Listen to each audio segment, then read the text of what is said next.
The holiday season is over, Christmas is behind us, but the Wildcats keep opening up gifts here on ETV. Welcome to Eagan Civic Arena for this South Suburban matchup between the Eagan Wildcats and the Lakeville North Panthers. My name is Nathan Cron. I'm joined by the voice of the Wildcats, Mike Cook here. And Mike, it is senior night here for the Wildcats. Wildcats bring a lot of energy and a little bit of momentum into this matchup against the Panthers. Yeah, you're right, Nathan. They come in, right before this game, they honored the 12 seniors, and we'll get a chance to show that presentation after the first period. But you talk about momentum. It's been a while since the Cats have been home. It was before Christmas last time we saw them here in the Eagan Civic Arena. Wildcats went down to Rochester, took 3 games down there, then had about a week and a half off. They were at Lakeville South last Saturday, a game that ultimately the Cougars won by a 3-2 count. But if you watch that game at all, the Cats were right there with them. Even Coach Todd Carlson was telling us before the game, a lot of folks are coming up saying, hey, you know, Eagan might even been the better team in that game. But unfortunately, it was a tough loss against the Cougars. Cats have not played in a week since that game, so they've had a lot of time off. We'll see how they come out tonight. They are into this game. They are 7-7 on this season. Lakeville North, on the other hand, they've been a little busier. They are 5-10 on the young season, but that is a deceptive record. Panthers have played some pretty tough opponents. Last time out on Thursday night, they lost to Gentry Academy 8-5. That was a game that was close until late in the third period. Gentry got a couple late ones to put it away. So the public school, nice job of hanging with the privates from up at Gentry. Lakeville North, they'll be moving left to right. Of course, the Road Blacks. The old school Quebec Nordique logo on the front. And the Wildcats wearing the home whites here on senior night in Wildcat country. Gabe Gley, your netminder tonight for the Eagan Wildcats, number 1. one of the many seniors that was honored previous to tonight's hockey game. He and follows senior Jack Schneider had been the bulk of the time between the pipes for the Wildcats this season. Although Marcus Boniface did get the start down at South. He played a pretty good game, but he's back on the JV squad getting some more action down there. Here comes Lance Murray, the Wildcat captain. He tries to chip it ahead. Little too far that time for Bradley Koink-Prong, and that'll be gobbled up by the netminder for the Lakeville North Panthers, number 30, the senior, Van Eigner. The Lakeville North Panthers have, you know, as you said, Mike, had a little bit more of a challenge, some tough sledding this year. They've been playing some really good teams around the Metro, and that's part of the reason they've had such a record that's, to be honest with you, it's probably a little misleading, right? I think that the Panthers are a quality opponent. This should be a heck of a hockey game. If both teams play well, this is going to be a heck of a hockey game tonight. Yeah, I look at the Lakeville North schedule. Their last 3 losses were to Gentry Academy, Eastview, and Holy Family. That's three pretty good teams there, and I have a good chance you're going to see at least 2 of those playing in St. Paul in March, if I had to guess. Yeah, I think that's an excellent point. I think you're all right on, Mike. Well, I might say 1 because Gentry Academy now plays AA, and they're in there with Hill and White Bear Lake and that crew. So in front, couldn't quite connect. Colin O'Leary nearly getting the first one of the game for the Wildcats. We're just shy of 2 minutes into this one. Cats will just dump this one back in, and Lakeville North will tag it up. This will be number 21, J.J. Cox, trying to lead the rush. He's one of the seniors on the Lakeville North squad. I think I counted just 7 seniors on this North roster. So as we've talked about in a number of situations, whether you're playing soccer, football, hockey, anything, the number of seniors you have, if you've got a lot of seniors, you're often going to be better, right? They're bigger, they're stronger, they're more experienced, they're more mature. And so when you have a young team to compete in this conference, when you are short on seniors, it's going to be a challenge. Opportunity for North, poked away that time by Gley. We talk about seniors, but right now for Lakeville North, their most dynamic scorer is a freshman. Well, the future is bright at Lakeville North. The fans at Ames have hopefully, they would think, 4 years to watch Gunnar Conboy take on the South Suburban Conference. He's leading scorer this year for the Lakeville Panthers, 6 goals, 6 assists, 12 points overall. And, anytime you can get a freshman being your leading scorer, Mike Cook, in this conference, that's really saying something. And he just hopped over the boards for Lakeville North. You see him on the left side of your screen there. So you saw him briefly. 17 in black. He'll be in on the draw for the Panthers. He's out there on a line tonight with 14 Blake Bachmeyer and 6 Caden Decker. Freshmen and a couple of sophomores is what I was told by the Lakeville coaches. Conboy from way out, and Gley will gobble that one up with number 6 right there on the doorstep. That's Decker, another sophomore for the Panthers. Early stages of this one, 1-1, the shots on goal. Good to be back here in South Suburban Conference play. Jackson will punch it in deep for the Cougars. That was Marcus Jackson, a senior defender back at the point. Shot goes whistled wide off the stick of Decker. Cats try to poke it out. Grayson Robbins overskates the puck far side, and Eddie Moore will stop spin. Moore had both the goals last time out. Ooh, I thought that went in. That was the outside of the net that moved, or that was forced the net to move. But as Eddie Moore, a couple of goals last time out at Lakeville South. The battle right in front of the Eagan student section, which has a nice turnout this evening. Opportunity, Wildcats. Clark, backhand. Did we get the signal? Yes, it is. 1-0 Wildcats. The official was taken out just as he started to signal. And the Wildcats take the lead at 3:54. A.J. Clark. Clark drags it to the forehand, then goes backhand, beats the keeper. I love Clark being aggressive and driving the net. That's just something that he's uniquely qualified for on this team. He's a big, fast body, and right there he shows you that he's got the skill to finish, Mike. A.J. Clark, team leading goal, number 7. First period, number 22, senior A.J. Clark. assisted by number 27, Owen Wood. There you go, Clark from Wood. Opportunity, almost 2-0 Wildcats. A nice opportunity in front for Hudson Kerr. And Lakeville North, they are going to not, well, it is eventually going to come out of the zone as Murray was able to actually poke it back out. Here's Lance Murray, he overskates the puck. Riley Koink-Prong in there for the Cats, 24. Right now, shots on goal, 4-1 Wildcats. Wanted to mention, by the way, that was Jeff Colomane doing the public address announcing tonight. Nick Johnson unable to make the contest this evening. Glad to have Jeff on board over there. There's Jeff part of that girls staff, I believe, and girls got beat pretty soundly by Lakeville North earlier today. Yeah, the Lakeville North Panther girls hockey team is stacked. It's very, very strong. It's very, very skilled. It's very, very fast. And I have to think, based on now seeing them twice this year, up close and personal, I have to say that they're probably headed towards St. Paul out of our section. And I think the Wildcats were going to get away with one. And Garrett Koken, no. Koken brought it in, but Koken brought it in. Woog was setting up shop already at the top of the red circle. So I'll bring it out and do it again. But no, it was we have broken stick. Oh, that's always fun. What do we say? $300? Yeah. Well, earlier today, one of the Eagan girls players lost 2 sticks in the same game.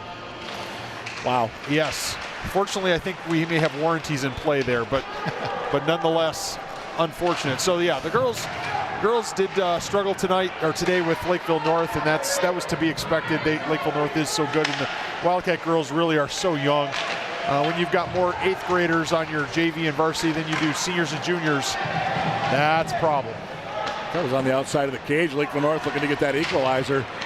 Yeah, this one is the 4th game in a row here today at the Civic Arena. So the girls played earlier, and of course JV played for both girls and boys. North trying to keep some pressure, but Cats are going to bring it out the other way. 17, Charlie Forster, he poked out, then he went to the bench. In deep is Woog, number 23. He's on a line with Garrett Koken and 19, Danny Lockenmeyer. Good to see Locke back. Yeah, the injury report on Lockenmeyer is that it's a soft tissue injury. It's not going to get any better. It's not going to get any worse. It's just going to be about symptom management as the season goes on. And, obviously the longer it goes on, the more time that he can give that thing to rest and the more time he keeps it safe, I think the better off he's going to be in terms of getting back 100%. But, he's a big part of, he's a big part of the big leader on this team. Well, he'll be ready for baseball season too. Well, there's that too. One of the top pitchers in the Eagan baseball program, and matter of fact, his goal is to play baseball at a 4-year college and study criminology after he gets that diploma at Eagan High School. Lance Murray pinches in deep. He gets the puck for the Eagan Wildcats. So the cross, Robbins, quick shot. That one went just wide of Eigner. Clark down low with the puck. He's watching closely there by Lakeville North's number 9, Sam Moore, number 9 in black. And Moore is going to control the puck, see if he can get it out of the Lakeville zone north end. He's going to go all the way down. Should be an icing. And there is our whistle with 10:16 to go in the first period. 1-0 Wildcats on an A.J. Clark goal. Wildcats winning a lot of close battles, winning a lot of loose pucks, Mike. You get the sense that right now they're playing just the way that Coach Todd Carlson wants them to play in terms of creating scoring opportunities. And I'm seeing some great vision on the ice, finding each other, players finding each other on the ice and connecting with tape-to-tape passes. Lakeville tries to get out of their own zone. Prong kept it in briefly, and Cats are going to force to regroup with O'Leary. Near side going back from Kerr. This is Briley Koink-Prong, right circle. Shadowed nicely that time by number 12, DeWeese. McGuire DeWeese, he's a sophomore forward for the Panthers, number 12. And here he comes, speaking of. A little too far that time for Logan Nelson, another sophomore on this Panther squad. Deep into the Wildcat zone, taken away. And that kept away that time. Blake Prouty, number 7 in white. From that defensive pairing, it's he and Lance Murray. Then Owen Wood, Isaac Martin also a pairing at the blue line for the Wildcats. Well, Hudson Kerr just about had a Michael Jordan-esque move. almost caught the puck behind himself, turned, spun, almost was able to keep it in play, but just went off the end of his, just a little too much on it for him, but what a play by Kerr. O'Leary way wide off that shot. Murray will keep it in right in front of the Panther bench. O'Leary a little too far for Wood that time, gets past Wood, and Schultz with an opportunity. Nice defensive play by the Eagan captain, Murray, to take that away from Schultz at the Eagan blue line. That's Murray, 16 and white. I understand some juniors hockey might be in his future. Lakeville North going to keep it in and down low. Tried to get it in front that time. That was St. John coming down the slot, but puck couldn't get to him. St. John had a couple of goals in that loss to Gentry the other night. Down low, Thompson, 19. Good-sized kid there for Lakeville North. Up ahead, here's Lockenmeyer. Gets around his man, Weiland. Cats were kind of making a change behind the play. Tried to get it back in front. Lockenmeyer opportunity. Big save, Eigner. That was nearly 2-0 for the home team. Just past the halfway mark, period number 1 here on ETV. 1-0 Wildcats. Both teams making some hefty changes. Eddie Moore off his stick deep into the Panther zone. And he kept in far side. Blake Prouty shot. Eigner will wisely hang on to that puck. Get him right in the chest. Easy save for Van Eigner. Eigner comes into this game. He and Carter Mayfield have really been splitting time for Lakeville North this year. 304 Eigner goals against average. Save percentage of a very respectable 905.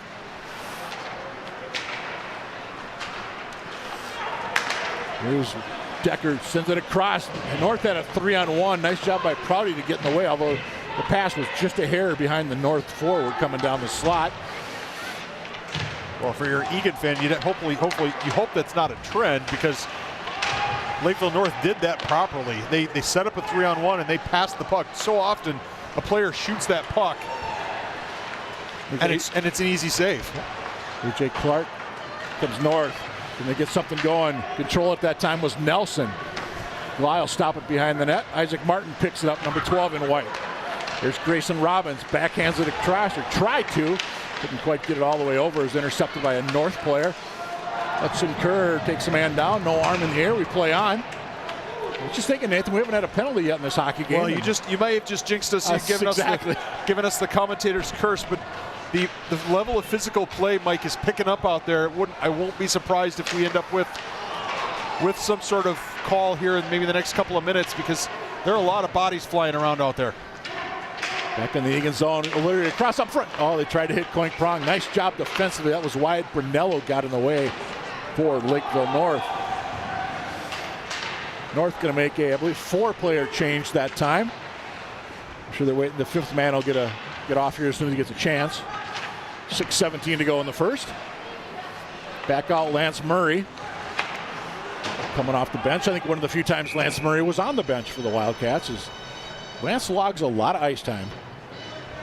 Well, it makes sense if you're the Wildcats that you want, your best, some of your best defenders on the ice as much as possible, and Murray is conditioned and able to do that, and that's, it's to the betterment of the team, and it makes a lot of sense, and it's good to see him out there.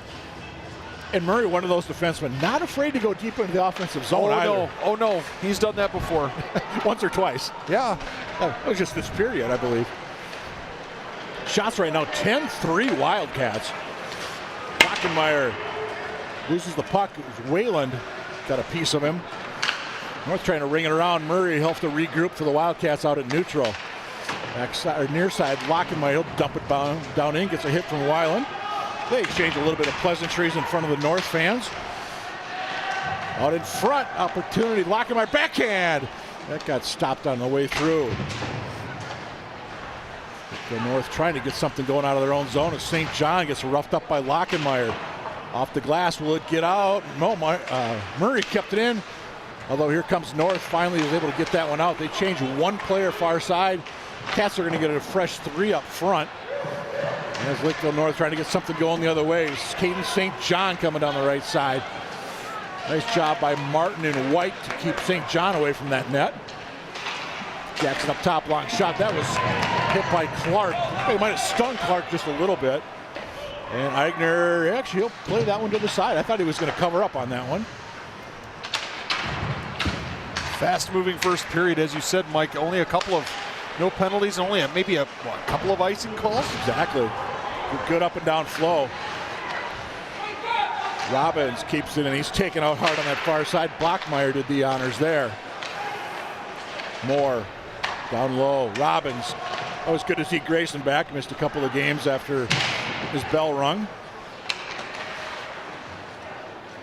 Moore. Robbins.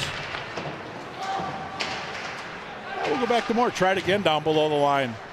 Watched by Marcus Jackson. Look for Robbins. Couldn't get it off. Nice job by number 19, Thompson, to get his stick in there for the Lakeville North Panthers. Panthers can't even get it all the way down for an icing, which I think they would have been thrilled with right there. So it'll be Caden Decker this time. This side up to Bachmeyer, and he's going to head to the bench to finish that change. Taken out of the play by Max Moline. That time was number 7, Blake Prouty.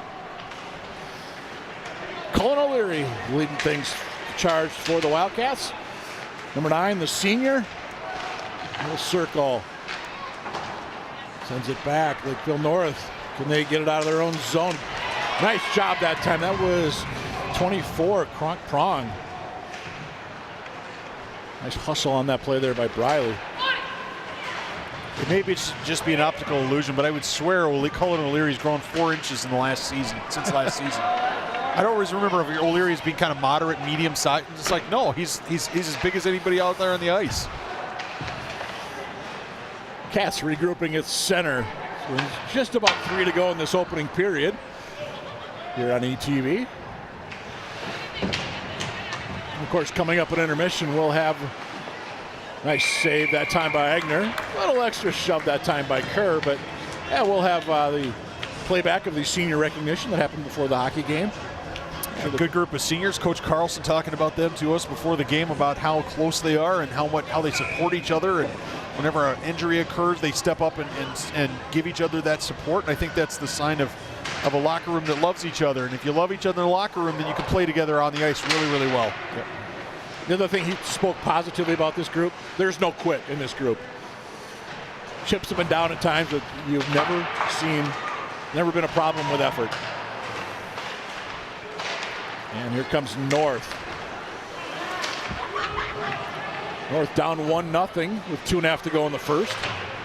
Lakeville North, by the way, they've lost 7 of 8 coming in. Having some trouble scoring goals is the biggest issue, or one of the bigger issues for Lakeville North. Yeah, averaging just over 2 goals per game is I mean, it's a tough slog. If you're a soccer team, that's challenging, but as a hockey team, that's a real problem. Yeah, they're allowing about 3.3 per game. All the way down should be an ice. Arm is in the air. There's our whistle. And the face-off back to the left of Van Eigner. You know, there's before the game, of course, you had the young men out there getting the flags, getting the crowd fired up. That's Graham Prouty and Logan Kerr, younger brothers of a couple of the Wildcats seniors that were honored before the game, and we'll see that coming up here at the first intermission.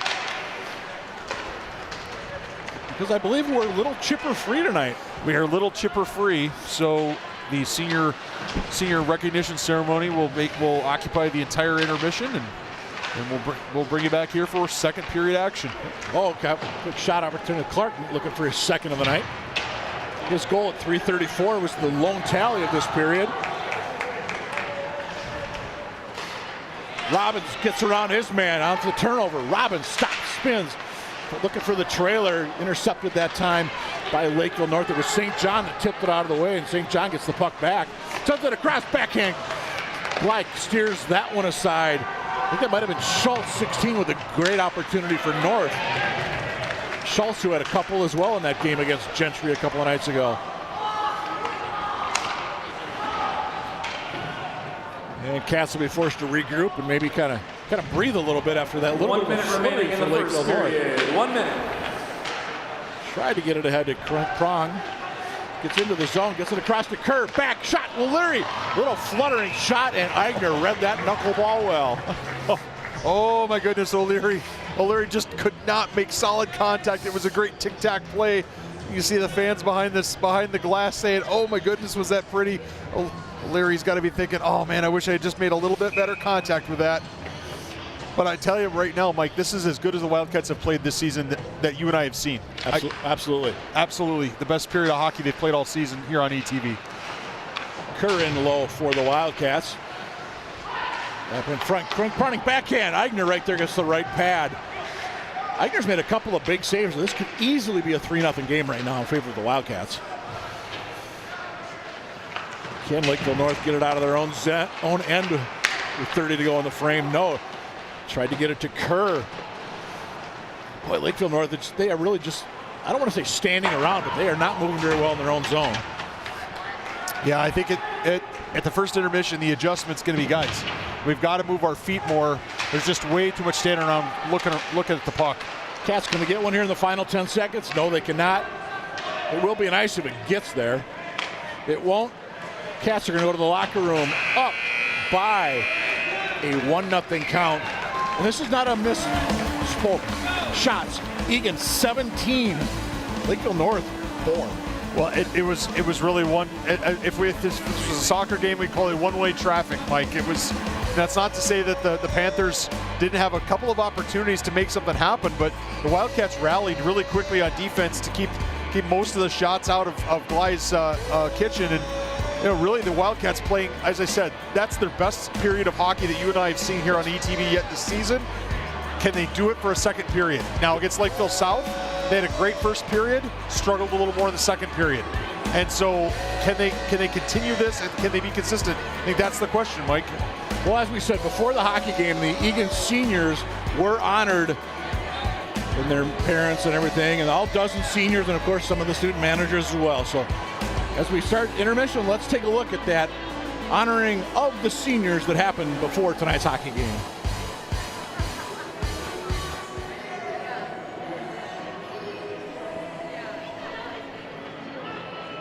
Parents and families, for all the support you have provided to both the seniors and Eagan Wildcat boys hockey. A huge thank you to our volunteers for helping make today a success. First, let's introduce our senior managers who have taken such great care of our varsity players this season. Senior manager Ingrid Meisinger. Parents Tom and Chris. Ingrid's post-graduation plans are attending college to study marketing. And senior manager Olivia Enning, whose post-graduation plans are attending a 4-year university to study business.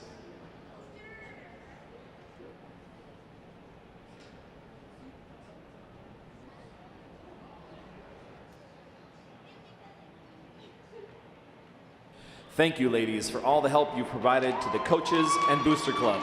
Best of luck on your next adventure.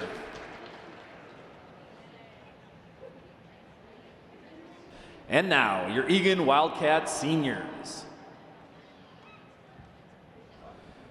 Senior goalie, number 1, Gabe Gly. Parents, Gavin Gly and Jill Osiki. Brother, Gus. Post-graduation plans are to play juniors.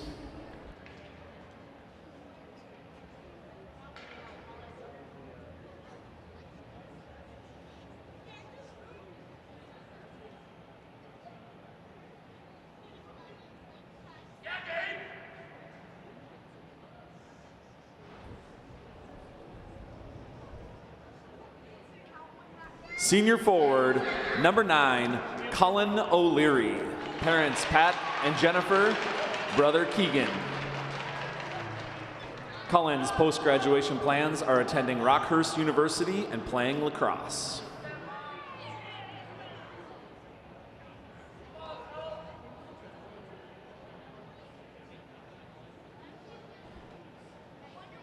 Senior forward, number 10, Grayson Robbins. Parents, Grant and Heather. Sister, Reagan. Post-graduation plans are studying engineering at a 4-year university.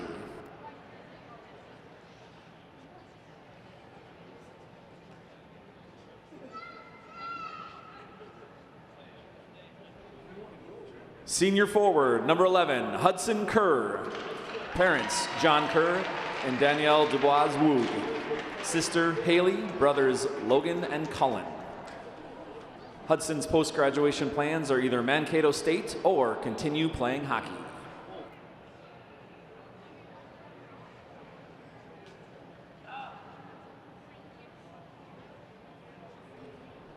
Senior defense, number 12, Isaac Martin. Parents, Phil and Patty. Isaac's post-graduation plans are attending a four-year university to study actuarial sciences.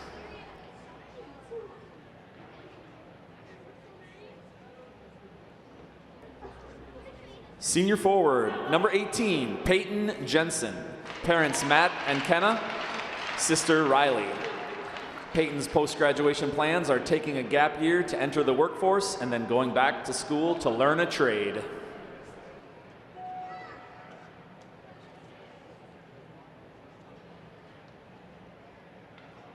Senior forward, number 22, AJ Clark. Parents, Kelly and Amy. AJ's post-graduation plans are to attend Colorado Mesa University to play lacrosse.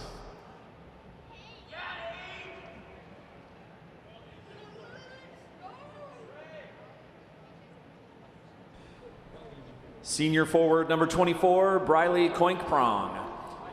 Parents, Minnie Prong, Joe Coink-Charles, and stepdad Dean Charles, sister Ava, and Grandpa Neil. Briley's post-graduation plans are to attend a four-year college for engineering.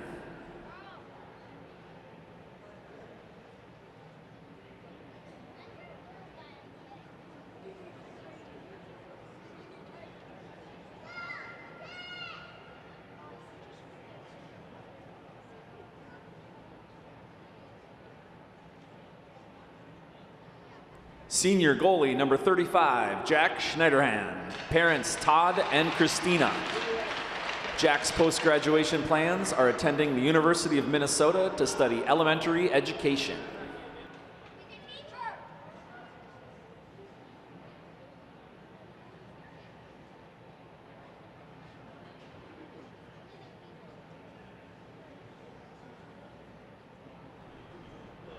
And now, your Wildcat captains for the 2023-24 season.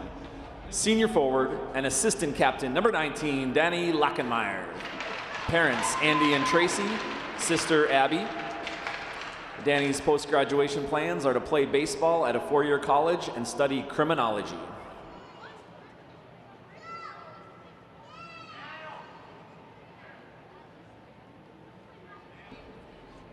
Senior forward and captain, number 14, Eddie Moore. Parents, Tim and Mary, sister, Emma. Eddie's post-graduation plans are to attend a four-year university to study engineering.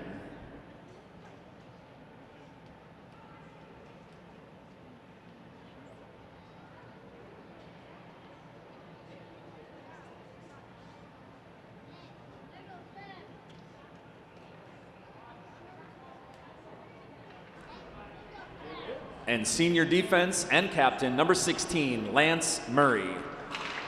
Parents, Luke and Chrissy, sister, Lauren. Lance's post-graduation plans are to play junior hockey.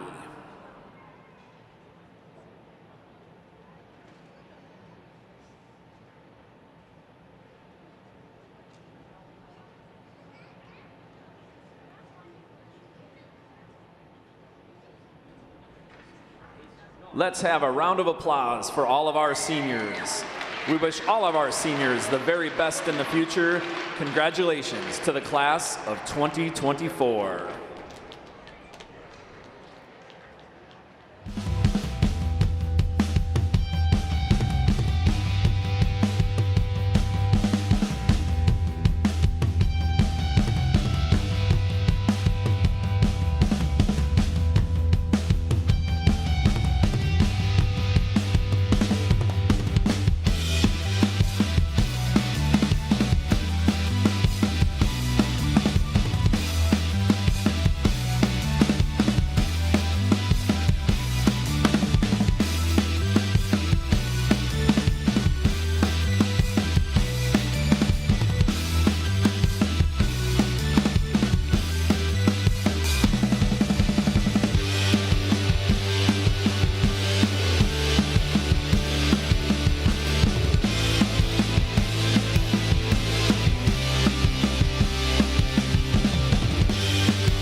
Welcome back inside the Eagan Civic Arena. We get set for second period action here on ETV. Your Eagan Wildcats 1-0 over the Lakeville North Panthers. Once again, he's Nathan Cron. I'm Mike Cook. Happy to be with you here in the Eagan Civic Arena on a balmy Saturday evening in Eagan, where we saw the outside temp is, what did we say, 3 below we just checked? Yeah, air temperature 3 below zero. I wouldn't say balmy. I might say it might be. I might say tropical. Yeah, you said 23 below wind chill, so we weren't quite pushing to move this one outdoors quite yet, but we should look at Van Eigner. He's got 16 saves thus far for Lakeville North. A first period dominated by the Eagan Wildcats, as Gabe Gley had just 4 saves back in the Eagan net. So, as you said, Nathan, late in that first period, probably the best period of hockey we've seen by the Eagan Wildcats this year. Yeah, start to finish. I mean, there have been times, honestly, where the Wildcats have played well in a particular period, even solid period, but that was end-to-end. I wouldn't say domination, because, again, they're only looking at a 1-0 lead, but in terms of how much offensive zone time they had, in terms of how many tape-to-tape passes they made in the offensive zone, which creates space and creates opportunities for your teammates, that was really, really impressive. And so far, every time Lakeville North has really had a break or an opportunity, remember the 3-on-1 that Martin broke up, the Cats have rallied, Mike, on defense. Yep, absolutely. So Eddie Moore, Grayson Robbins, and A.J. Clark up offensively to start this second period for the Wildcats. Blake Prouty, Lance Murray back at the blue line. St. John, Thompson, Schultz, the trio up front for the Lakeville North Panthers as we get set for the second period action. Sam Foley back at one defensive spot, and I believe that's Willie Zwerdling on the other side. Gley got leveled behind the net. I think he's probably asking the referee, why wasn't there a call there? There was a Wildcat and a Panther both colliding. And the Panther, he was not going for Gley to hit Gley, but he hit Gley, I think, and he knocked him down. Gley really had to scramble to get back into that crease. Said it is senior night. Gabe Gley, one of these seniors, and his goal after high school is to play juniors.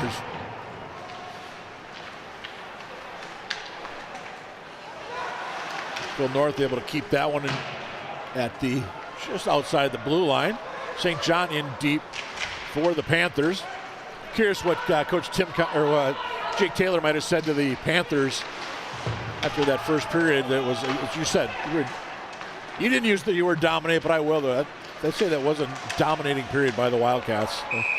And we've got an offside by the team in black. Well, it's a good start so far for the Panthers. I mean, it's a young team, as you mentioned, in the first period. So, I mean, sometimes they're going to have ups and downs. They're going to have ebbs and flows, as you see. Gunnar Conboy, number 17 there for the Lakeville North Panthers. Excuse me, I correct myself. Of course, if you ask the people from Lakeville North, they would say they are Lakeville, and then that other school is South. But I'm going to leave that for a street fight between these guys some other time. I will say this in my full-time role. I asked one of the House of Representative members from Lakeville North or Lakeville South? Ooh, he didn't want to answer that one, but he said, 2 kiddies, 1 city. 2 kiddies, 1 city. I thought that was a rather nice way to put it. I was going to say, that sounds like something a politician would say. Imagine that, huh? Imagine that. Yeah, exactly. I'm shocked and appalled. Yeah, exactly. Anyway, meanwhile, back at the arena. Yes. Before I give out a Louis Renault award. Cox keeps that one in for North. All right, there's a hockey game. Exactly. Enough. We're back to back to the action, and North coming out with some good forechecking there early in this second period. Opportunities, try to keep it in the Eagan zone. That was a nice diving attempt that time by Bachmeyer to keep it in. Unable to do so, however. And 14 to white. Eddie Moore he can keep it in the offensive zone for the Wildcats. Moore down deep. He's got 22 A.J. Clark with him. Had him with him because they come back, but Lockenmeyer on the nice back check. He'll dump that one in, and Cats are going to make up a couple of player changes. Lockenmeyer heads off along with Forrester. Robbins is on, Isaac Martin as well. This is Robbins, got a lane. Eigner got a piece of that somehow. I'm not sure he ever saw that coming through, but we've got a net off its moorings, I believe. 14:42 to go, period number 2. Actually, it's going to be an equipment issue here for Eigner. Oh, okay, I did not see it. Yep. Yeah, the neck protector for the goalie has come loose, and the referee's got to tie it back on. But I did not notice. Did Robbins' shot hit him there? I couldn't see it. Tell. It was in the upper part of the body. I don't know, but Robbins did a nice job of recognizing that he had open ice. He stepped to it and put a nice hard shot on Eigner. Credit to Eigner for standing tall. Absolutely. Lakeville North. A dangerous play trying to come out in front of his own net was Foley that time. That was Sam Foley, junior defenseman. A bit aspirational for him. A bit. As was that crossing a pass. Cats are able to control, go 2-on-2. Robbins tries to send it in deep off the boards. He's shouted over their far side by the aforementioned Foley. They both actually go down. And this will be A.J. Clark. Nope, actually it's going to be Robbins that comes away with the puck. That would hit traffic on the way through, goes behind the net where Clark picks it up. Tried to hit Robbins coming down the slot, went off a skate. And North able to bring it out into the Wildcat zone. Can't control it in the Wildcat zone, however, as Prouty tries to get it out. Won't quite get there. Kept in Parker Schultz, far side for the Panthers. 2-on-2 battle there to the left of Gabe Gly. A couple of fans there with some outstanding seats for that little battle. Watching from outside the glass. Moore's shot, that goes wide. Might have been deflected on the way through. North keeps it in, and Moore will get it back once again. He leaves it. St. John opportunity. That was kicked aside by Gly. And around the boards, Blake Prouty off the glass, out of the zone. North picks it up. Robbins takes down St. John. And O'Leary will dump it in for the Wildcats. 1, 2, 3 Wildcats head to the bench. 3 fresh ones come on. And Lakeville North into the Wildcat zone. They're going to change. No, I thought they were going to change. I thought Jackson was going to go to the bench. He did not. In front, Gly, big save, rebound. Oh, never got through, I think, on the rebound attempt. Clink Prong coming the other way for the Cats. 24, Kerr. That went off the skate of Jackson. Kerr, another opportunity, and puck up, out of play. 12:37 to go. Stays 1-0. I think Eigner's fortunate that Kerr did not steer that one on net, because that had a lot of mustard on it. It went well up into the rafters. You can see there that it landed, it landed in the netting. And watch Kerr win this puck here, right here, and he just launched that thing, and he missed, but it's a good thing for Eigner that he did. Yeah, Robbins, Kerr, and Eddie Moore each have 5 goals for the Wildcats this season. Clark now has a team best 7, and Lance Murray has 6. And Lakeville North is very similar. A lot of guys in that 4, 5, 6 goal range. So both these teams have gotten some balanced scoring this season. Well, Lakeville North graduated 7 of their 8 top scorers, as you pointed out to me during the pregame, Mike, and that means, you know, they're going to be looking for scoring, you know, kind of wherever they can find it, much like the Wildcats have had to do this year. Obviously, there's a couple of players that have some experience putting it into the net. You know, Murray being one of them, and Moore's been successful. But I mean, you know, the Wildcats don't have that one guy either, right? Or even 2 guys that are just gonna, you know, score 20, 30 goals, take over the game.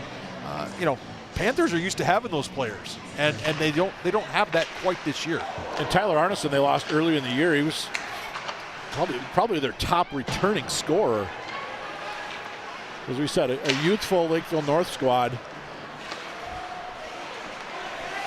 Kind of a lot of where the Wildcats very well could be next year, because the Wildcats have a senior-heavy group this year with a dozen of them right now on the roster. Woog, he is not one of the seniors. He's just a junior. He brings it around far side. Lockenmeyer couldn't quite control in neutral. There's Peterson. Long shot. Gly might have got a piece of that, but was going wide. Gotta love the creative play by Lockenmeyer, trying to feather it on to his teammate. Didn't come off, but still looked nice. Yeah, Lakeville North makes a stand at their own blue line. Eddie Moore backhands it across. That was intercepted by Lakeville North. Coming down the far side, St. John tried to get it across far side. Couldn't tell who that was initially. That was Schultz, the intended target. Would have been a great scoring opportunity had that pass connected. Glide gives up a rebound and clearing it out of the way. Number 23, Jake Woog for the Wildcats. Nice opportunity there for the Panthers, I should say. See, I didn't mean to do that to you. 2 kiddies, 1 city. It's going to happen. I apologize to all the North faithful. Lakeville North Panthers out shooting the Wildcats 5-2 here in this second period. And whatever Coach Taylor said to the guys during the first intermission seems to have worked, Mike, because we're seeing a Lakeville Panther team that is definitely playing at a higher level than they did the first period. 100%. Again, this is a Lakeville North squad that put up 5 the other night against Gentry Academy, and let's face it, the private school is some top kids on that team, and granted Gentry had 8, but 2 of those very late. But so yeah, we know North can play. They've got some quality kids. Here comes O'Leary. Some good quality. O'Leary shot. Eagan might have got a piece of that rebound and a goal for the Wildcats.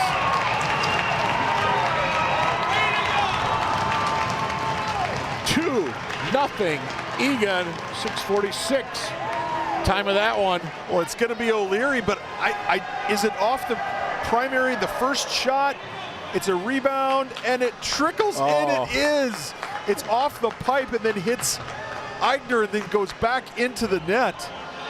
Because initially, Mike, I looked at it and went, O'Leary just missed that. Yep. Guess not. I saw Eagan get that piece of it. For O'Leary, goal number 4. 6:46 of the second period. Number 9, Colin O'Leary, assisted by number 11, Hudson Kerr, and number 12, Isaac Martin. So Kerr and Martin with the helpers, Mike Cook, and O'Leary makes it a 2-0 game. And that's really bad news for the Panthers, because Panthers don't score a ton of goals, but despite the fact that, opportunity there in front of Glide. And Robbins able to poke it out, sort of. It's a little more help that time. More. Here comes Prouty to get that puck out of harm's way. What I was trying to say was that the Panthers, despite being outshot, despite being dominated in the first period, were only down by a goal. Now, it's a little bit bigger mountain to climb. By the way, just checking out the stats, Isaac Martin, that's his 7th assist of the year. Hudson Kerr, that would be his 8th. Second on the team to Lance Murray's 10. I like looking at the stats again. Isaac Martin, 7 helpers, no goals. Well, he's due. Well, he probably is. And we've seen some of the Wildcats this year start a little cold. Eddie Moore started the season really cold in terms of goal scoring. He was still working hard, still hustling, still playing great defense, and he was setting up his teammates, but he wasn't scoring too many goals. Well, and of course that turned around for him. Yeah, one of the assistants saying, Eddie Moore, the hardest worker on this squad. And that was last year as a junior, this year as a senior. And Glide fights that one a little bit. Puck does come out though. There's Jake Woog in deep. He shadowed that time. I believe it was that Sullivan, I'm not sure. North looking to bring it out as we approach the halfway point of this hockey game. 2-0 Wildcats. Still 2-0 Wildcats. Foley took a swing at it. Couldn't quite connect with the puck. Would have been interesting had he connected and scored. I think he was bowled across bar with his stick, but. Now here comes Martin. 12 in white. Martin cuts to the slot. Martin's shot goes wide. Eagan watches that go to his right. And Foley knocks it out of harm's way. Martin stays with it, however. Stays with it in front. Huge save as Woog gets robbed by Eagan. Cats nearly making it a 3-goal lead.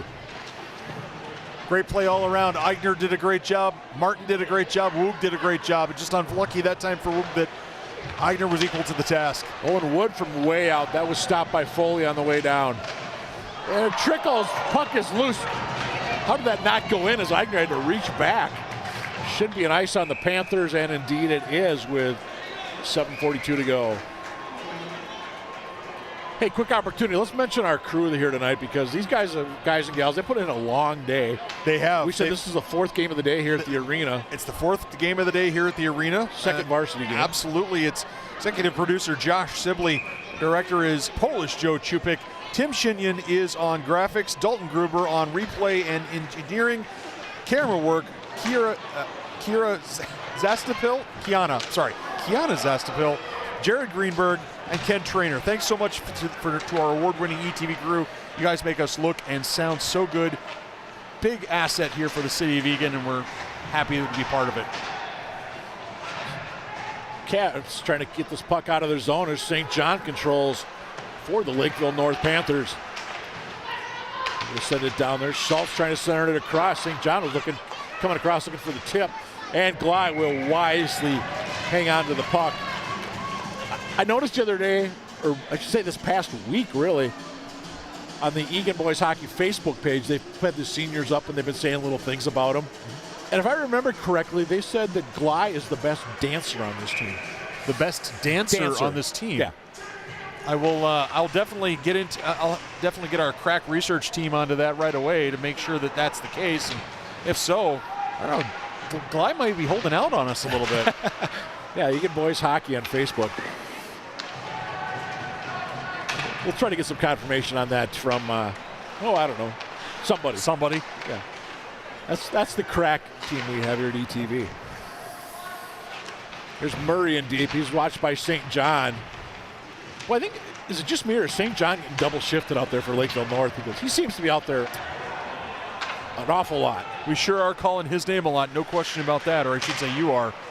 Wouldn't surprise me, although, the Panthers have started this period very well, but they're still not getting the result they need. So there's Conboy with a move, backhand, Glide up to the challenge to snuff the shot of the freshman. So maybe what they need to do is double shift some people. Maybe they need to run a couple lines for half the period and see what happens. As Gunnar Conboy, as we said, just a ninth grader. That's a name hockey fans are going to hear for a while. Yeah, I imagine that Lakeville North fans would enjoying that and enjoy the future's bright, right? I mean, if your team's not winning quite as many games as you'd like, the question you have to ask yourself is, how does the future look? And in this case, the future's bright. His dad, Tim, one of the assistant coaches under Jake Taylor. 6 to go, second period. Cats got one in the first from Clark. They got one in this period from O'Leary. Puts us where we are right now in this hockey game. And I'll say it, it's still a penalty-free hockey game. This job by 12 for the Wildcats. Isaac Martin back, getting in the way of that play. Far side, here's O'Leary. Leaves it for Wood. Wood dumps it in. Wood will, actually the puck went up off a Wildcat player on the bench. So we do have a whistle with 5.5 to go. I'm going to give a quick shout out to Grandma Sandy Prouty watching from Farmington, watching the Prouty boys. And of course you saw one of your Prouty grandsons as the flag bearer, watching another one of your boys play here for the Wildcats. But thanks for watching, Grandma Sandy. We really appreciate it. Yeah, as we said, Graham Prouty, he and Logan Kerr were the future Wildcats at flag honors tonight. And another shot into the Wildcat bench. And there's Blake Prouty, junior defenseman, wears number 7 in white. Yeah, I was going to say, Prouty, as if on cue, says, I'm going to get on the screen somehow. I'm going to do something. I would ask Prouty, what does he have against his teammates? Just about hit Luke Murray right in the chest with that one. Well, good job of Murray to actually see it coming. Paying attention on the bench. Yep. Didn't hit Todd Carlson or anything. Well, opportunity. Nice move that time by 21 in white. That's Garrett Koken. We've called his name since the first period. Nice job that time by Prouty. Woog over to help out. Here comes Prouty. He gets tripped up. We've got an infraction, ladies and gentlemen. Lakeville North will be a man short for 2 minutes. Yeah, you could see it. Oh, forgive me, Mike. I was going to say as Sullivan goes to the box. As Sullivan goes to the box, and you could see it coming. I mean, he was breaking up the ice, and Prouty's coming up the ice, and the players are behind him. Watch this move by Koken. Oh, just unlucky. Eigner did a great job of keeping that skate and that pad down. But Koken with flashing some speed there, Mike. Absolutely, I like that move. Lakeville North penalty on number 18, Brett Sullivan. Well, 2 minutes. Hockey players sometimes want to be a little creative and a little cute, and driving right at the net is never a bad strategy. That's right. As you heard, tripping the official call that time, as Eagan goes on the power play for the first time this evening. Wildcats with a, I don't know, what's another word for poor power play at just 12.2%. Well, it's somewhat ineffective, no question about that. Ineffective, I like that. Lakeville North PK clicking at about a 79.6% rate coming into this one. Well, the Panthers haven't given up too many goals this year on average, and they haven't scored enough. I mean, that's their challenge, but defensively they've been pretty stingy. This will be Martin back at the point. Clark will come out. Clark had that opening goal tonight. Kerr tried to get it out. There's this Murray and shot all the way down to the other end. As Lakeville North is going to get, they're going to change 3 of their penalty killers with 45 seconds to go in the Eagan man advantage. Cats just made one change over there. Lockenmeyer hops on. I believe that was Murray that went off. Clark couldn't quite control the circle. Here's Grayson Robbins. He sent it back down low, unable to do so, and North is able to clear it. Not quite out of the zone. Now they do. Nice job by Lockenmeyer, though, to get in the way twice. Yeah, effective penalty kill for the Panthers, no question. I was going to say 14 to go in the man advantage for the Wildcats. And Lockenmeyer to regroup. Can the Cats hustle down and get a shot off with this man advantage? Prouty ahead to Briley Klink-Prong. Lakeville North now back at full strength. 2:43 to go in the second. Remains 2-0 for the Wildcats. Shots 23-13 at this point. It would be 9-6 in favor of North this period. Klink-Prong couldn't control at the blue line. O'Leary, nice job of coming back to take on his man Schultz. And we've got a Cat going down, but the Panthers just ahead of the puck. And you know what that means? He was offsides. Offside.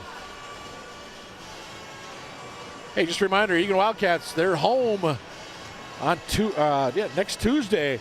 The Rosemount Irish making their trek up Highway 3. Always a big battle when those two schools get after one another. Uh-oh, 2-1 North. It's on the board. Rich shot low, right circle. And guess who? Name we've caught a lot tonight. Caden St. John. Oh, he made it look easy here, didn't he? Yeah. I mean, he just, Glei was out. He was out just at the edge of his crease. So it's not like he didn't see it coming. St. John just beat Glei. Beat him clean that time, no question. It'll be the 5th goal of the year for St. John. It's now 3 in 2 games for the senior forward. Yeah, if the Wildcats thought the Panthers were going to go away, fat chance of that happening.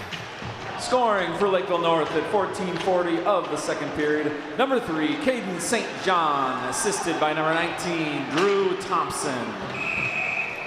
There you go, Thompson getting the lone assist on that one. And we got a little extracurricular. Lance Murray in there for the Wildcats. I couldn't tell who the initial Panther was. It might have been Schultz. I did not see what led up to that. Yeah, so I think I know what happened. I'm not sure if we're going to get a replay here or not, but I think what happened was as the shot went on to Iger, as the Wildcat went by, he may have hit Eigner's glove, and I think one of the Panther players, Schultz probably. Yeah. Here we go. Watch the right side of your screen here. they're upset that Murray hit. Yeah, they're upset that Murray hit Eigner's glove as he came around. You can see Eigner's upset too. And it's a little bit of back and forth, and so we're going to take 2 guys for coincidental minors. Time of this one will be 15:01, so both those boys will be out until the 3rd period. We'll scrum right in front of the Eagan student section. Klink Pron comes in to get a little body on the Lakeville North player. 16 on Lakeville North, Parker Schultz, 2 minutes for roughing.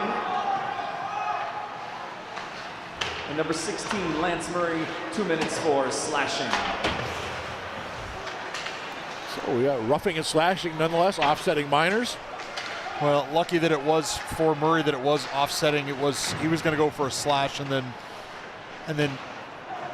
he managed to draw a penalty from the Panthers, which is to his benefit. But the reality of it is that there's, I say this. The reality of it is that that's not a good penalty to take, right? You have momentum, you have a shot. Yes, the other team has got, but you got to be careful there, because if he had drawn that extra penalty, they'd be on the PK right now. Yeah, we are playing 5-a-side because it was coincidentals. With 1:15 to go here in this period.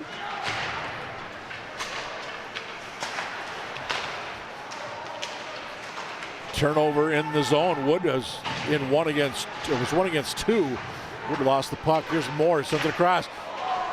Foley did not get good one on that one, to say the least. And Moore once again. North looking to get that equalizer before this period expires. And taken down was Prouty. We're going to play on, no call. Our officials quickly putting his arms out to indicate all is good. Prouty wheels through about 3 Lakeville North defenders. Tries to get around the 4th, can't do it. Sam Moore gets it behind the Lakeville North bench out near side. Kept in by Owen Wood. Lockenmeyer couldn't quite deke the man with the puck, and Wood unable to keep it in for the Wildcats. Prouty to regroup. Maybe one more chance this period for the Wildcats to get down and get a shot. Instead, it's going to be North potentially with the last second opportunity. And too far for Lockenmeyer, off his stick. Should be, they're going to say an ice actually. 2.4 to go. Well, Jake Taylor, do you pull your goalie with 2.4 and try to get that quick shot off? I don't know. I'd be real tempted. I'd be tempted to. I would too. Where's the again? The face-off in the Wildcat. I'm looking at the officials. Yes, face-off will be in the Wildcat zone.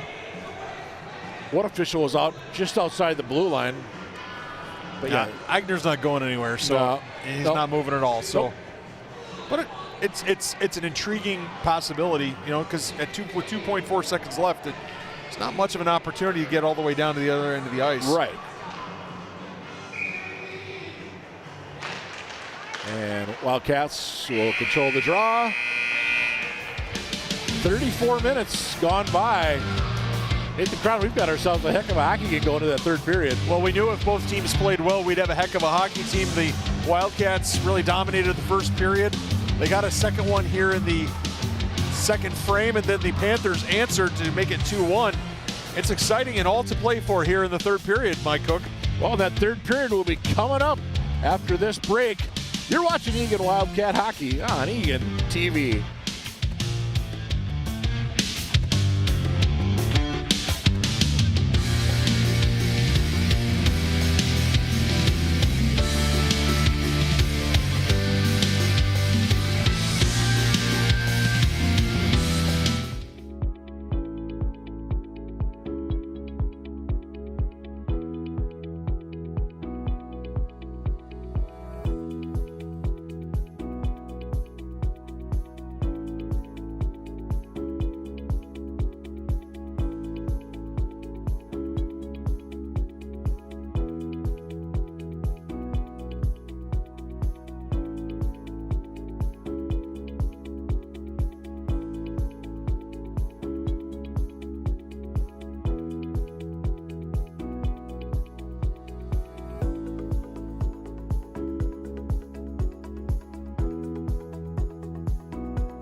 We've come a long way since 1963. In 1963, the Eagan Fire Department was born, with just 41 brave souls and a dream. They started with little more than determination and a 1942 military surplus fire engine named Jenny.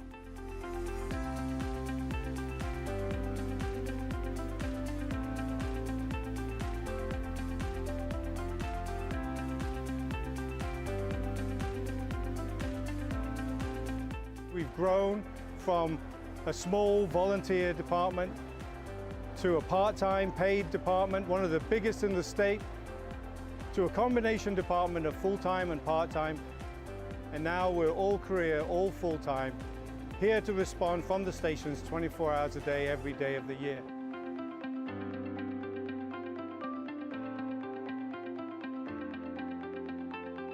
Eagan's firefighters actively engage with the community at events like National Night Out, the Food Truck Festival, and our biggest event of the year, our Fire Prevention Week open house. Our open house is still our biggest event as far as welcoming people into our station, talking about safety, kids having fun and learning safety at the same time, getting their fire hats. We visit every school in Eagan. We're everywhere throughout the city. On weeknights, we're working with Girl Scout and Brownie and Cub Scout groups that'll either come to our station or we'll stop at their school. We back some military fun runs where we'll hang a flag off our ladder and support that. There's so many different events that we do in the city, and we work hand in hand a lot with our Parks Department at a lot of their events. So there's a great partnership in the city with public safety and other departments, and we're all Team Eagan. Our success is a result of the strong bonds we've built with our community. We're here when you need us the most. It doesn't matter where we go, if it's a school, if it's a community center event, the community always make us feel like we're supported. Thank you, Eagan firefighters! We've had some of the best firefighters in the state of Minnesota go through these doors and serve the residents and visitors to Eagan, and we're very proud of them and what they've achieved.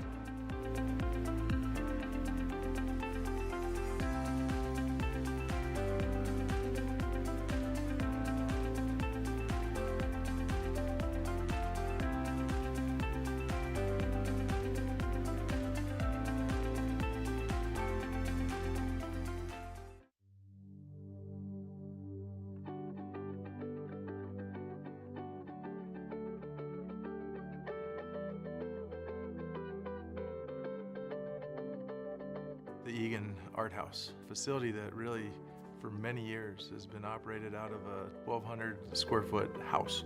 The growth of our art programs and artists across the city and region has really created a demand for so much more.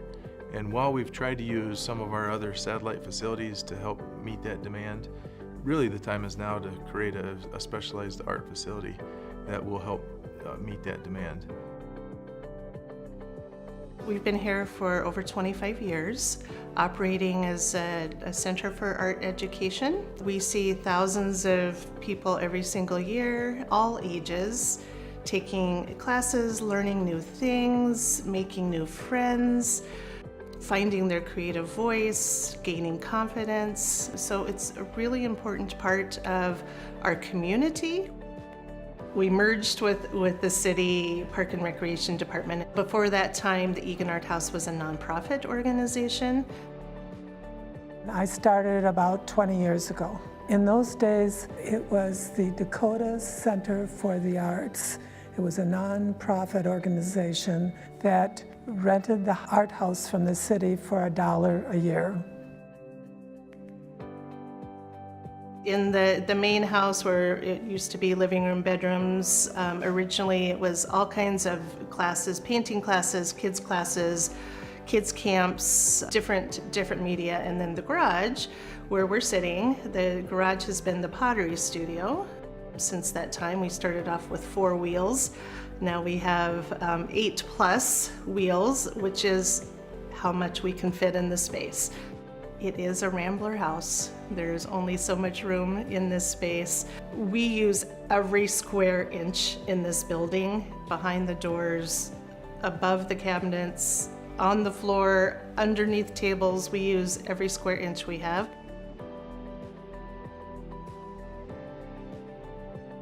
Accessibility is also a huge challenge here. There is really not a great way for people with mobility challenges to easily get into the pottery studio space. That is a pretty serious consideration too as we go into this new building, is to making sure that we are accessible, physically accessible for everyone too.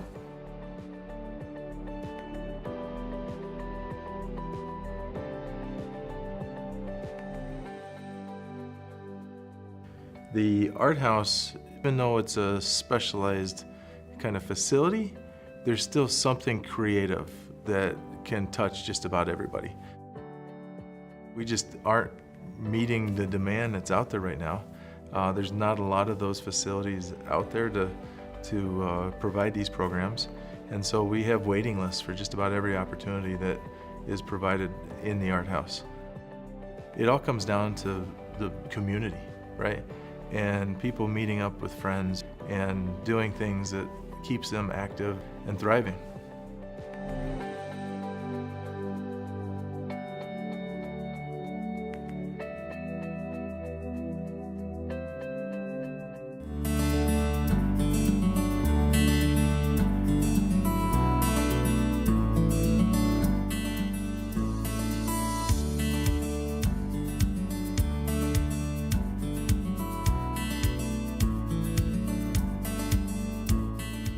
Likes to prioritize sustainability throughout events in a variety of ways. This year at the Eagan Food Truck Festival, we partnered with Our Cup, which is a reusable cup company specializing in events that helps us divert any single-use plastic cups. Our Cup's mission is to create the platform, infrastructure, and movement for the reuse economy. We offer a reuse service that's simple and convenient. We make it so events like this can use reusable cups or containers. We'll take all of them back to our facility, wash them, and then get them redeployed for the next event. I think that that's the ultimate joy of our Cup is helping our clients, helping these events, helping Eagan Food Truck Fest achieve its sustainability goals in a measurable way.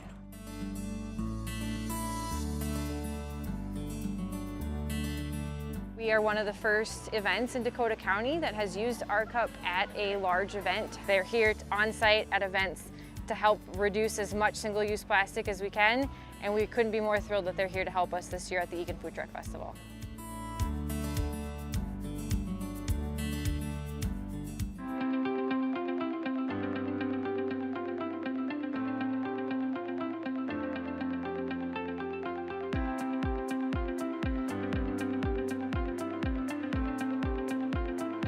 We've come a long way since 1963. In 1963, the Eagan Fire Department was born, with just 41 brave souls and a dream. They started with little more than determination and a 1942 military surplus fire engine named Jenny.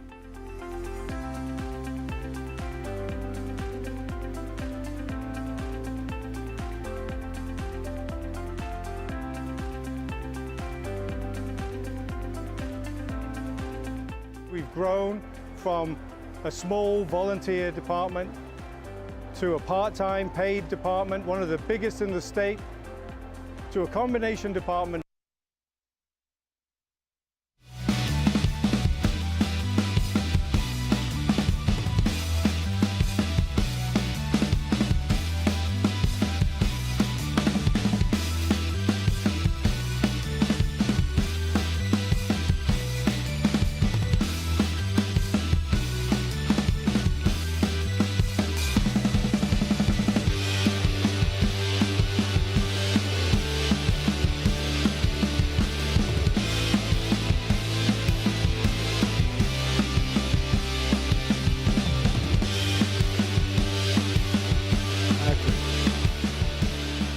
Welcome back inside the Eagan Civic Arena.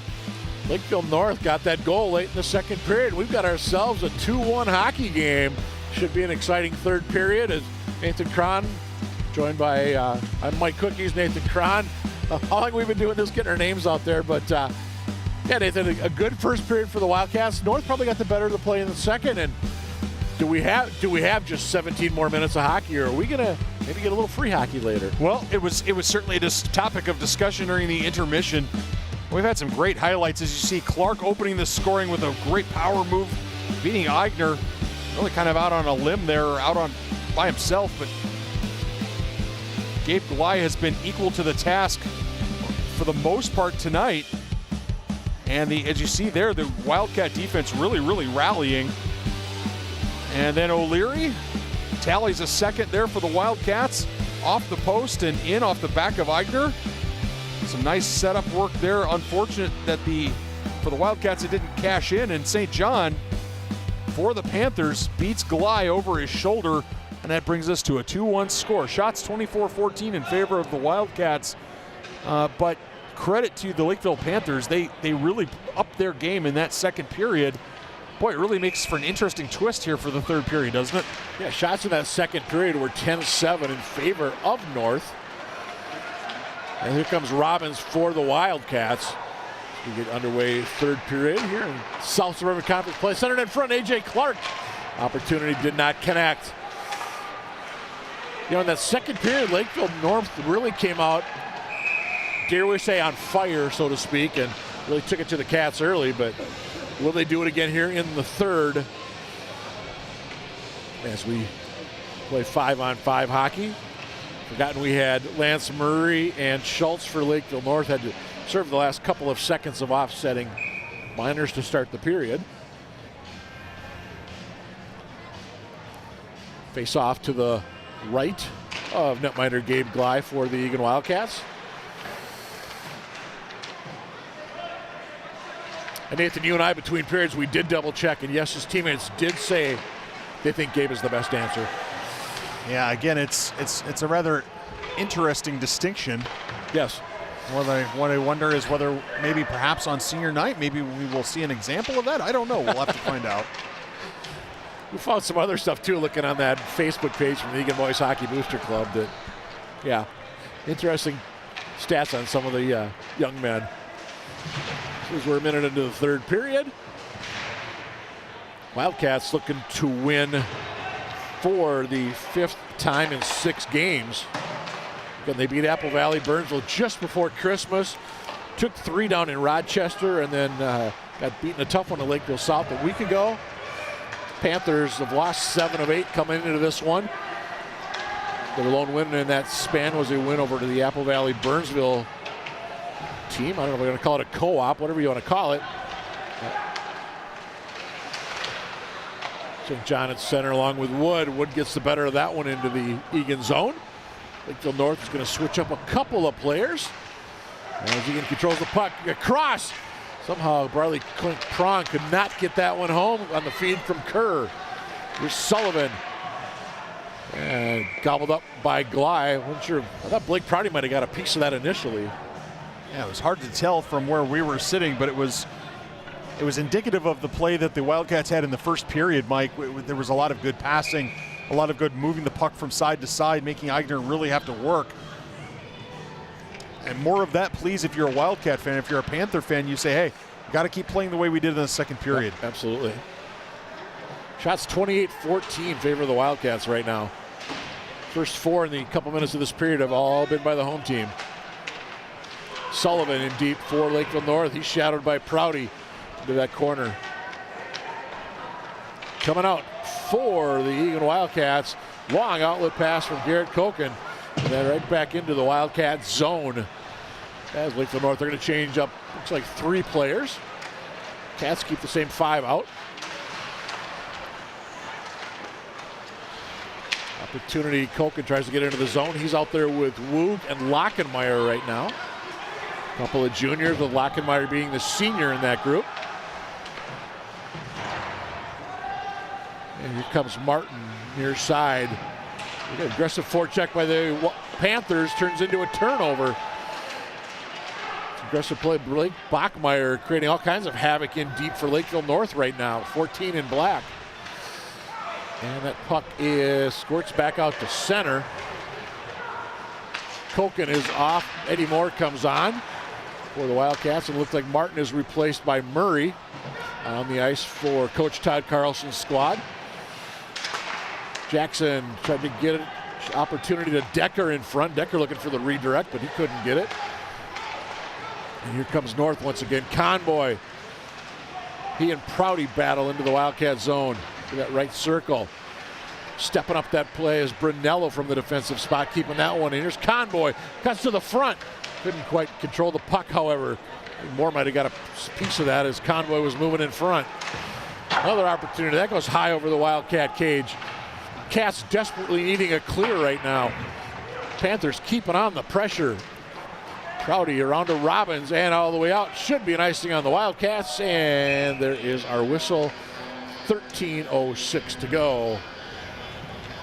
Hey, quick mention to the Wildcats. They had kind of a fun event last night up at Goat Hill Park. They had the hot dog hockey and skate with the Wildcats. So a little fresh snow never bothered it. And it was like a good turnout. And there's a nice video I saw on the website of some of the guys out there skating with future Wildcats. Yeah, having an outdoor refrigerated rink, a collaboration between the city of Eagan and the Eagan Hockey Association really has produced a nice result, and a lot of people to thank for that as this puck gets spun up in front of Gabe Glai and is cleared by the Wildcats. I think this might actually, they may wave off icing. Nope. And who? Of course not, because that would make me look prescient. But anyway, in any event, it was skate with the Wildcats last night. A lot of the boys coming out to skate with the kids. A little cooler than last Friday. Just a little bit, probably about 20 degrees or so, but still everybody had a great time. And of course the girls, the high school girls team will be out skate with the Wildcats next Friday night, the 19th. Interesting. I looked on that video and there's a couple of good pictures of the varsity players enjoying a hot dog. Every parent who's been through the Eagan Hockey Association that knows what hot dog hockey is all about. So Friday night up at Goat Hill. Going prong and even better. Saved by Eigner. I don't think I've ever seen that on a hockey rink. If you watch hockey long enough, you'll see everything. Mike, I agree 100%. Look at quick prong effort. Look at the effort here. He blocks the clearance, sends it back in. Look at Eigner, almost like a backhanding like a shortstop, exactly. Backhanding it. What a play! What a play by both players. Do we call that a save or a putout? I don't know how you score that. What's the goalie? Is it a 0 then? A 0 unassisted? Another glove that time by Eigner. Fantastic, absolutely fantastic by Eigner. You don't think Coing Prong's going to get a little ribbing, shall we say, from his teammates for that? I don't know. I mean, the fact that he blocked the clearance. I mean, he blocked the clearance and kept it in, even turned it into a scoring opportunity. Yeah. I mean, that was a great effort. And Eigner, it's amazing. Tremendous glove save, I guess you could say. It's one of the reasons, Mike, that here on ETV with this award-winning crew, you and I really do have the best of all worlds. We get to watch these athletes play, compete, do things like that, and it's just a tremendous amount of fun. Maybe the ETV award-winning crew will even put a little clip of that together and social media that out on the old, I still want to call it Twitter, but X, formerly known as Twitter. Just kind of a fluky play that you don't always see. I wouldn't say that's not SportsCenter top 10-esque, but it's still pretty cool. Yeah, absolutely. Still pretty cool for both teams. Yes.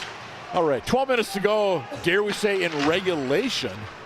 2-1 Wildcats. Clark in the first, Kerr midway through the second, but then Lakeville North got one lit in the frame by Caden St. John. And can they get a tie? Well, they do! Conboy, this game's tied at 2. Well, we've been lauding that young man a few times tonight. There is why. Not bad for a freshman, huh?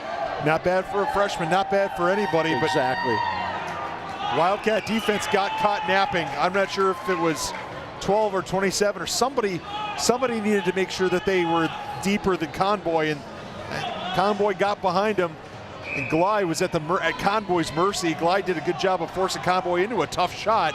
He didn't just let him walk in, but you favor Conboy's chances to score there every time. 16 of the third period. Number 17, Gunnar Conboy, assisted by number 14, Blake Bachmeyer, and number 2, Marcus Jackson. Well, we got a whole new hockey game here, Nathan Cron. This was 2-0 Wildcats deep into the second period. And now we are tied at 2. We got to give a shout out to Bachmeyer too, because he had some great effort early in this period. And I was thinking to myself, and I didn't say it, of course, because why would I say it? I'm on TV. I was thinking to myself, if Lakeville North climbs back into this game, it's going to be effort like Bachmeyer. And who gets the first assist on the Convoy goal? Bachmeyer. Murray was hassled in deep that time. Drew Thompson coming in for Lakeville North. I'd say momentum has shifted to the visitors at this point. Yeah, it's definitely it's definitely an even game, Mike. I agree 100%. Wildcats still enjoy a shot advantage. Still, I think, enjoy some opportunities here, but at the same time, you like how the Panthers have responded. Jackson will bring it in deep for Lakeville North. He gets around Prouty. He and Murray battle behind the boards. Murray actually able to come away with the puck. Aggressive play, however, that time down low by Sullivan for North to keep it in briefly all the way down. Should be an ice. And there's a whistle with 10:09 to go in regulation. As you look at the Eagan Wildcats, number 21, Garrett Koken. Garrett's got a goal and a couple of helpers in 12 games coming into this one. Face off to the right of Gabe Gley. Long shot, Gley steers that one aside, and we'll do this all over again. That took all of 3 seconds. 17th shot on goal of the night for Lakeville North. Well, the key from here on out, Mike, is going to be which team can do the fundamentals properly, which team can make the basic plays, connect passes, finish checks, do all the things that are necessary. Martin stood up by Eigner. Not going to get too many opportunities like that. No, absolutely not. But credit to Martin. He did a nice job here of getting it, steering it, getting it on net, and he had Koken crashing at the back post. So had there been a rebound, Koken probably would have had to put the biscuit in the air fryer. What? The biscuit in the air fryer. I've not heard that term. Well, I borrowed it from my 8-year-old. Gotcha. Biscuit in the basket, obviously, but well, chicken nugget in the air fryer is what she said. But gotcha. I said biscuit in the air fryer. All right. As we go from middle school to high school, no, elementary to high school, I guess. Yes. I was thinking 8th grade, not 8 years old. Anyway, here's more for the Wildcats. Loses it at center. Gets it back. Loses it. Martin. Near side, Forrester. Might be his first shift of the third period. Grayson Robbins tried to get it back to Forrester on a little give and go. And it's going to be a goal, but it's the other way. St. John cross to Schultz. Schultz just wide. And it stays 2-2 with 9 to go in regulation. Both teams have got to be smart defensively. They can't expose themselves as the Wildcats did just there. Robbins was able to stay on side as Clark tried to bring it in. Unable to get anything set up, however, were the Eagan Wildcats. As Jackson hits Murray near side right in front of the Lakeville North fan section. Fair number of fans making it up from the southern part of the county. Tried to get it across that time. That was Thompson coming down the slot. It was. Halfway through the third right now. Murray tried to get it ahead to Kerr, intercepted by one of the North players. I think that was Schultz. Sullivan near side. He's taken out of the play by 27, Owen Wood. Penalty upcoming on. Nope, I guess North just had to tag up. Arm in the air. I didn't think Wood did anything wrong there. Yeah, I didn't think so either. And of course, the fact that the Wildcats had the puck meant that it was going to be on the Panthers. Malin shot. Gley fought it. Nice play by, I didn't catch the Eagan defender that tied up the Panther right in front. North making a really good bid to make this a 3-2 lead. Well, that would be really, really challenging for the Wildcats given the way that this has gone. Good job by O'Leary getting the icing and relieving the pressure, but Wildcats just almost have to take a breath. I would almost feel like if this was a football game, you just call a timeout and reset everybody. Right. I was kind of thinking that as well, but with 8 minutes to go, too early for a timeout in a 2-2 hockey game. Yeah, unfortunately, you only get one in hockey. And deep Koken for the Wildcats. Woog, Koken, lost the puck. Weiland, Weiland on the Weiland number 4. Soren Weiland, he's a junior defender for Lakeville North. Good battle, Lockenmeyer. Takedown, I believe that's a couple of points in wrestling. Well, it's a couple of points in wrestling. It should be 2 minutes in hockey. Yep. I'm not sure what the referees were looking at there. Yep. Unless they're going to say both guys were engaged, and who do I call the penalty on? Right. Lakeville North coach is looking for a call. Eagan bench. Well, the Eagan bench wants a penalty. Yeah, the Eagan bench wants a penalty on what happened for Lockemeyer. I think the Lakeville North bench is mad because icing was called. I think that's what was going on here. I got some chaos here in the third period. Bottom line is we play on in a 2-2 hockey game. Schultz all the way down. Bly steers that one aside. Hey, don't forget, boys and girls and adults, they're always looking for officials for hockey and many other sports. Prouty. It's in deep. Jackson will ring it around blindly, and it is able to come back out. Aggressive play this time. That was Thompson charging in for North, but Prouty able to knock that one out of the way. Somebody's down on that far side. That's Eddie Moore for the Wildcats. He gets back up. He'll go to the bench. Thompson with an opportunity. Thompson centered in front of St. John. He had Gly leaning, missed that one wide. Cats just trying to hang on right now. As you said, Nathan, they need something, be it a timeout or just what. Icing, we'll see if that does it for the Wildcats with 6:10 to go in regulation. Yeah, it has that feeling of the Wildcats just being a little off, right? I mean, they're pushing too much, or they're pressing too hard, or something. It's just something's clearly not right with where they're at, and maybe all they need to do is put 5 or 6 passes together and get a good scoring opportunity. Maybe that's all they need. Prong knocks his man, or Quink Prong, I should say, takes his man out in front of the Wildcat bench. And they're going to be a hand pass against North. Face-off will be back in the Panther zone. I have to say, are you surprised, as I am, that the referees have not blown a whistle a few more times? I would think from a control standpoint, there have been some big hits. There have. And like that right there, Quink Prong, you could have blown a whistle there. You could have. And I looked to the officials to see if there was going to be one. As of right now, Lakeville North has 2 penalties. The Cats have 1. And the one the Eagan Wildcats have, that was offsetting. So the only power play of this game has gone to the Eagan Wildcats. Sullivan and Martin. Martin spins, has the puck. Sullivan helps take the puck away. Sullivan in front, nobody there. Quink Prong opportunity. He hustles down the left side. Watched by Jackson. Gets around Jackson. Quink Prong centers it in front, nobody there. Cats were in a line change behind the play with that third forward.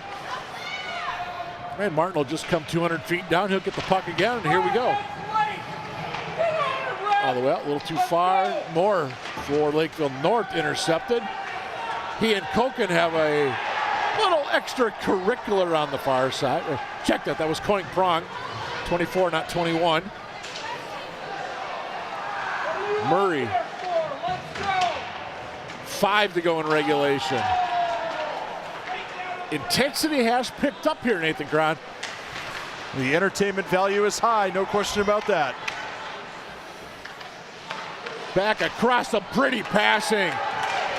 Couldn't quite pull the trigger. That time was Decker. The Wildcats fortunate they're not down by 1 right now. Absolutely. Great scoring chance for the Panthers. Good battle in front of the student section. Kerr tries to go 1-on-2 as Eagan making a few players change behind the play. And icing will be the call against Lakeville North. Puck back in the Lakeville zone with 4:24 to go in regulation. Van Eigner faceoff will be to his right. By the way, I saw former Panther goalie great Charlie Linden got the win today for the Washington Capitals. It's his 8th win of the year for the former Panther at the NHL level this season. So congrats to him.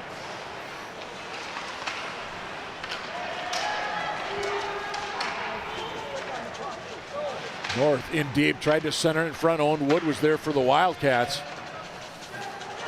Lockenmeyer pokes it off the boards, but it's North to control. Send it back up top. On shot, nope, didn't get to the net, got to the boards. Lockenmeyer for the Wildcats. He'll try to set things up. Look out behind him. Partial check that time by, I believe that was Thompson. 19 on 19. St. John cuts to the middle. They can't find him though. That goes off the skate of Murray. Rebound. Wow. The Eagan Wildcats are playing with fire.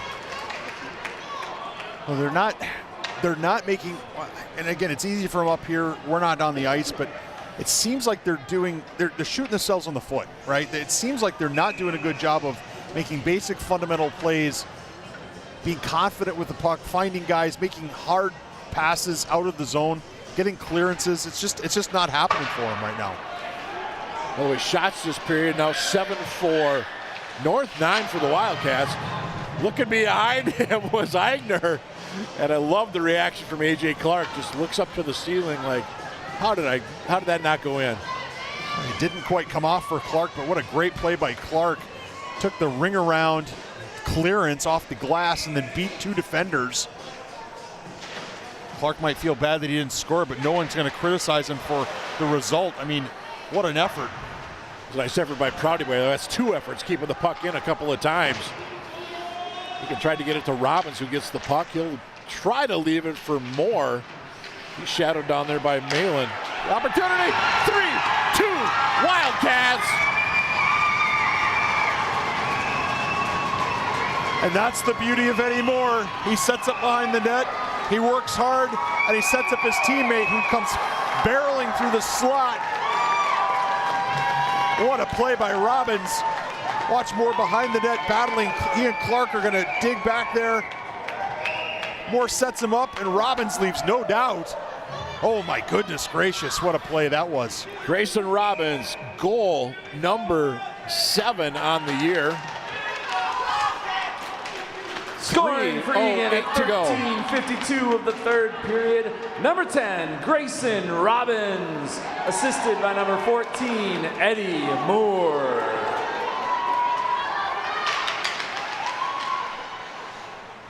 But now you got to start wondering, when does Jake Taylor pull Eigner to get that equalizer? Unless the Cats can get a 4th one. Well, the way the Lakeville Panthers are playing right now, I don't think you have to do it too early. The Wildcats got a goal, but it's still Panthers are playing this real tight, really well. So I don't know that they have to yet. Numbers for the Panthers. That goes over the top of the cage off the stick of, I thought that was Becker. That goes just wide. Actually, Schultz with the initial shot that went over the top. 16, not 6. And they're going to say icing on the Wildcats with 2:11 to go in regulation. We said earlier, the Eagan Wildcats looking for their 5th win in 6 games. We put them above 500. Lakeville North. As Lakeville North takes a timeout. Well, we mentioned the Wildcats are home against Rosemount on Tuesday. Lakeville North, they're home against Farmington on Tuesday the 16th. And then they've got 6 of their last 7 are home games this year. Well, Ames will have to be a fortress for them, right? I mean, it'll have to be, home cooking for them in terms of feeling comfortable and playing well. Hey, credit to the Lakeville Panthers tonight, regardless of the result. After being dominated in the first period, they have responded, and that's something, with a young team you can build on. Coach Carlson, he's got to be dialing up something right now that says, hey, we got to make sure that whatever we do, we're covering people, right? We're covering people. We're not getting caught we're not puck watching. And when the puck is on our stick, it is high off the glass and out of the zone every time. There is no screwing around. There's no aspirational, hey, I'm going to go coast to coast with this thing. It's high off the glass every time. It has to be good fundamental hockey here for the Wildcats. Absolutely. 2:11 time remaining. Quick shout out, by the way, Mata Carlson checking in, watching. Again, #1 Eagan fan checking in tonight remotely. Say thanks to everybody who does check us out here on the web, either during the live broadcast or on the Eagan ETV YouTube page. And of course, you should subscribe to the ETV YouTube page because you'll get all sorts of stuff that shows up in your app. You know, all sorts of new sporting events, whether it's basketball, hockey, as well as some certain fine arts events as well. So I mean, you can kind of control for all that stuff. It's good stuff, and I think we're going to see an empty net here for the Panthers. 2:11 to go. Interesting decision by Coach Taylor. We were just talking a few moments ago. I think it might be a little early, but hey, that's why we're up here. So 6-on-5 in the Wildcat zone. That was blocked that time by Clark. Backhanded down. Should be an icing. And it is. Well, that flurry took 16 seconds. It was 1:55 to go in this period. Well, credit to the Wildcats. They didn't let the Panthers get comfortable, right, with possession of the puck in their zone. So the Wildcats have got to do it again here. Tried to get it out that time, kept in. That was blocked. I think Robbins, who right now would have the game-winning goal for the Eagan Wildcats. Robbins did not get a good opportunity in that. Cats were offsides. They'll tag. Bottom line, no ice, so the clock continues to roll with 90 seconds to go in regulation. Here's number 11, Brunello, shoots it in deep for the Panthers. All the way down, should be an ice, and it is with $1:22 to go. So far, the Wildcats in this last couple of minutes have demonstrated that they got the message that Coach Carlson was trying to deliver in terms of getting quickly on the puck and making sure when it's on your stick, it comes out of the zone. Panthers have really got to dig deep here. They've got to get possession of this thing and get comfortable and create some cross passes. Lakeville North kept the same 6 on the ice. There's Murray for the Wildcats. He's shadowed by a couple of Lakeville North players. Puck does come out. Will it be an ice? No, I didn't think it had enough juice on it, and it did not. Here's Schultz. 64 seconds to go. Schultz, Thompson shot. Glide fights it, but covers up. And we got some extracurricular. Lakeville North says they should have a goal. No, absolutely not. The referee blew the whistle. Absolutely blew. Glide had that covered. The whistle was blown. There's no goal here. It's a face-off. The question is there a penalty? And there absolutely should be a penalty for a slash on Glide. I did not see which Lakeville North Panther player did it, but he hits. Watch Glide. He's going to stop this puck right here. It's right there. He covers it up. And, well, maybe it's not a slash. It might be. Yeah, Schultz kind of came in. It's trying to stop. I don't think there was anything nefarious there, but. No. Hudson Kerr to cinch this one. Cats up by 2. Hudson Kerr with the clincher. Eagan fans on their feet in the Civic Arena. Surely the Wildcats home now. Less than a minute to go, up by 2 goals. And Kerr leaving no doubt. Nicely done that time by the Wildcats. I like how Kerr skated it in. He made sure he almost could have walked that into the crease area, but it's been a great season for Kerr, and that's kind of a cherry on top, Mike Cook. Say on a senior, on the night that they honored the seniors, it's going to be Hudson Kerr. I think you like this. Grayson Robbins, a senior, gets the game winner. Kerr, a senior. Scoring the empty net goal for Eagan, number 11, Hudson Kerr, assisted by number 9, John Bauman, and number 16, Lance Murray.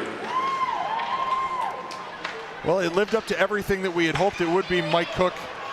Cats were offsides, yep. Good. It lived up to everything we thought it would be. Absolutely. I mean, it's been a good hockey game between two sides.